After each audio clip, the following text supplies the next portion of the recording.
रात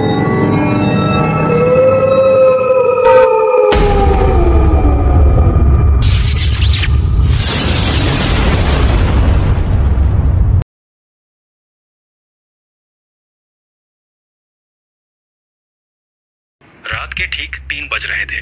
दिल्ली की सर्द हवा खिड़कियों से टकरा रही थी और कमरे में बस लैपटॉप की नीली रोशनी जल रही थी।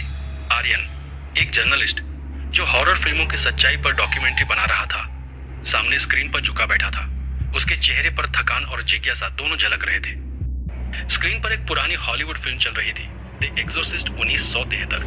आर्यन खुद से बड़बड़ाया, लोग कहते हैं ये फिल्म श्रापित थी, पर क्या ये सिर्फ प्रचार था या कुछ सच में हुआ था? उसी वक्त कमरे की लाइट झपकने लगी। वो मुस्कुराया, ओह बढ़िया, अब तो माहौल भी हॉरर हो गया। लेकिन अगले ही पल लैपटॉप अपने आप बंद हो गया और स्क्रीन पर कुछ क्षण के लिए एक अजीब सी लड़की की परछाई उभरी, वही जैसी फिल्म में थी, लेकिन यह वीडियो का हिस्सा नहीं थी। आर्यन ठिठक गया। फिर फाइल अपने आप खुली। Real incident, the exorcist, dog X, और अंदर लिखा था, अगर सच्चाई जाननी है तो मेरी कब्र के पास आना, सेंट लुइस, मिसौरी। आर्यन का दिल जोर से धड़कने लगा। वो समझ नहीं पाया यह कोई हैक था या कोई उसे कुछ बताना चाहता था। यहीं से उसकी सच्ची दहशत की यात्रा शुरू हुई। अगले हफ्ते आर्यन अमेरिका पहुंचा। उसने डॉक्यूमेंट्री के लिए द एक्सोर्सिस्ट की असली कहानी खोजने का निर्णय लिया। वो सेंट लुइस के उस पुराने चर्च के पास पहुंचा जहां असली एक्सोर्सिज्म हुआ था। वहां उसकी मुलाकात हुई फादर जोसेफ क्रेमर से। 70 साल के वृद्ध पादरी, जिनकी आंखों में अजीब शांति थी, लेकिन उनकी आवाज में डर झलकता था। आर्यन ने कैमरा ऑन किया। आर्यन, फादर, क्या वाकई कोई लड़का दानव के कब्जे में था? फादर, हाँ, और वो आज भी हमें देख रहा है। उसके शब्द सुनकर आर्यन के रोंगटे खड़े हो गए। फादर ने उसे चर्च के तहखाने में चलने को कहा। नीचे लकड़ी की सीढ़ियां, टॉर्च की रोशनी और नम हवा में फफूंदी की गंध। वहां एक पुराना बिस्तर पड़ा था। चारों कोनों पर लोहे की जंजीरें जड़ी हुई थी। फादर ने कहा, यही वो चिल्लाता था। आधी रात को सब दरवाजे अपने आप खुल जाते थे। पवित्र जल उबलने लगता था। अचानक दीवार पर लटकी क्रॉस अपने आप झूलने लगी। आर्यन पीछे हट गया। फादर ने शांत स्वर में कहा, ये जगह अब भी उसे महसूस करती है। जो दानव निकला था वो शायद पूरी तरह गया ही नहीं। आर्यन ने कैमरा बंद किया, लेकिन उसके मन में सवाल और डर दोनों बढ़ चुके थे। उस रात होटल में लौटकर जब उसने फुटेज देखा, उस बिस्तर के पीछे दीवार पर कुछ लिखा हुआ दिखाई दिया, हेल्प मी। वो वहां मौजूद नहीं था जब वो शूट कर रहा था। आर्यन ने अगली मंजिल चुनी, कनेक्टिकट, जहां एनाबेल की असली गुड़िया आज भी रखी है, वॉरेन म्यूजियम में। वहां उसकी मुलाकात हुई एक महिला गाइड से, एमिली वॉरेन, जो असल में प्रसिद्ध पैरानॉर्मल इन्वेस्टिगेटर एड और लोरेन वॉरेन की भतीजी थी। एमिली ने उसे चेतावनी दी, गुड़िया को छूना या उसके पास ज्यादा देर खड़ा रहना मना है। कई लोगों ने ऐसा किया और वे दोबारा लौटे नहीं। आर्यन मुस्कुराया, मैं सिर्फ कैमरा रिकॉर्ड करने आया हूँ। म्यूजियम में अंधेरा था। कांच के पीछे रखी एनाबेल की असली गुड़िया, एक मासूम रैगडॉल, लेकिन उसकी आंखें जीवित लग रही थी। आर्यन ने कैमरा ऑन किया। जैसे ही उसने जूम किया, गुड़िया की पलकें हल्की सी हिली। वो पीछे हट गया। क्या मैंने सच में देखा? एमिली ने कहा, कई बार कैमरा उस ऊर्जा को पकड़ लेता है जो हमारी आंखें नहीं देख पाती। आर्यन ने जब फुटेज देखा तो एक पल के लिए गुड़िया के पीछे एक काली परछाई दिखाई दी जो उसके ठीक पीछे खड़ी थी, जबकि वहां कोई नहीं था।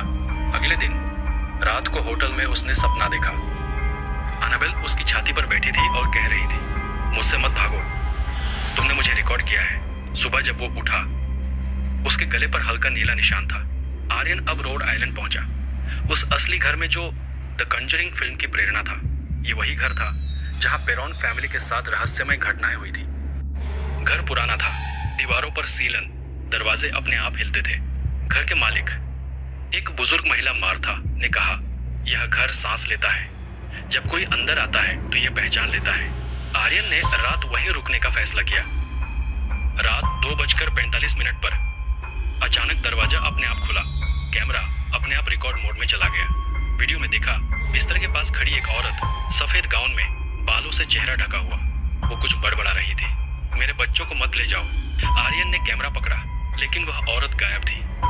अगले पल उसके फोन पर एक नई फाइल दिखाई दी, ट्रूथ कंजूरिंग MP4, जिसमें वही दृश्य था। उसके पास आई और कहा, अब तुम भी हमारे बीच हो। अमेरिका के लॉन्ग आइलैंड में स्थित एमिटीविल हाउस, एक ऐसा घर जिसके भीतर हुई हत्याओं ने पूरी दुनिया को हिला दिया था। आर्यन वहां पहुंचा। सर्द हवा, वीरान सड़क और सामने वही घर जिसकी खिड़कियां दो आंखों की तरह लग रही थी। गाइड ने कहा, यह साल 1974 में एक बेटे ने अपने पूरे परिवार को गोली मार दी थी और तब से ये घर किसी को चैन नहीं लेने देता। आर्यन ने कैमरा ऑन किया और अंदर कदम रखा। भीतर घुसते ही उसे महसूस हुआ कि जैसे दीवारें सांस ले रही हों। हर कमरे में ठंड बढ़ती जाती थी। ऊपर एक कमरे में जाकर उसने दरवाजा खोला। अंदर बच्चों के पुराने खिलौने पड़े थे और दीवार पर लिखा था, किल देम ऑल। आर्यन ने धीरे से फुसफुसाया, क्या यह खून का दाग सच में है? फर्श पर पड़े दाग से हल्की गर्म भाप उठ रही थी, जैसे किसी ने अभी अभी मारा हो। उसी समय कैमरे की स्क्रीन पर एक लड़की की झलक आई, सफेद नाइट गाउन में, हाथ में गुड़िया लिए। वो धीरे धीरे बोली, वो फिर से करेगा जैसे उसने हमें किया।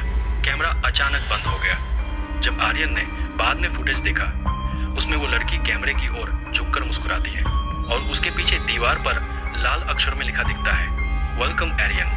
आर्यन अब रोमानिया पहुंचा, उस चर्च में जहां द नन 2018 फिल्म की असली प्रेरणा कर्सा मोनास्ट्री स्थित थी। ये चर्च 800 साल पुराना था और स्थानीय लोग आज भी वहां रात में कदम नहीं रखते।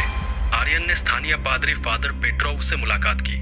आर्यन, क्या वाकई किसी दानव की उपासना यहां होती थी? फादर, दानव की नहीं, उसके डर की। और डर जब प्रार्थना बन जाए तो भगवान भी मौन हो जाते हैं। चर्च के तहखाने में घुसते ही उसे ठंडी हवा ने झकझोर दिया। दीवारों पर पुराने लैटिन शब्द खुदे थे, वालक डोमिनुस टेनेब्रोरुम, वालक लॉर्ड ऑफ डार्कनेस। जैसे ही उसने टॉर्च का एंगल बदला, दीवार की छाया खुद को नन के रूप में ढालने लगी। पलट कर देखा तो वहां कोई नहीं था। आर्यन ने धीरे से रिकॉर्ड किया, लेकिन कैमरा अपने आप गिर गया। अंधेरे में एक फुसफुसाहट गूंजी, तुम उसका नाम ले चुके हो, अब वो तुम्हारे भीतर है।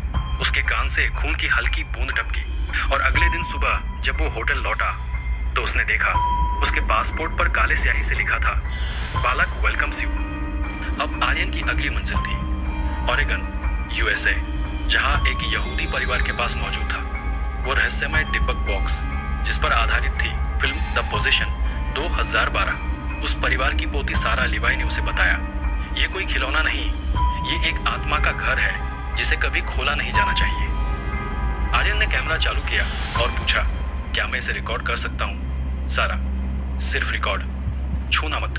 डिब्बा लकड़ी का था, किनारों पर हिब्रू भाषा में कुछ उकेरा हुआ। कमरे में अचानक हवा भारी हो गई, जैसे किसी ने सबकी सांसें रोक दी हों। आर्यन ने कहा, अगर ये सिर्फ एक लकड़ी का बॉक्स है तो लोग इससे क्यों डरते हैं? सारा ने धीमे स्वर में जवाब दिया, क्योंकि ये लकड़ी नहीं, किसी की कब्र है। इतना कहकर उसने दरवाजा बंद किया। अचानक कमरे की सभी बत्तियां बंद हो गईं। डिब्बा अपने आप हिलने लगा। धीरे धीरे ढक्कन थोड़ा सा खुला और अंदर से सड़े मांस जैसी बदबू उठी। आर्यन भागा, लेकिन जाते जाते उसने देखा कैमरे में उसकी परछाई के पीछे एक काली आकृति खड़ी थी जो हंस रही थी।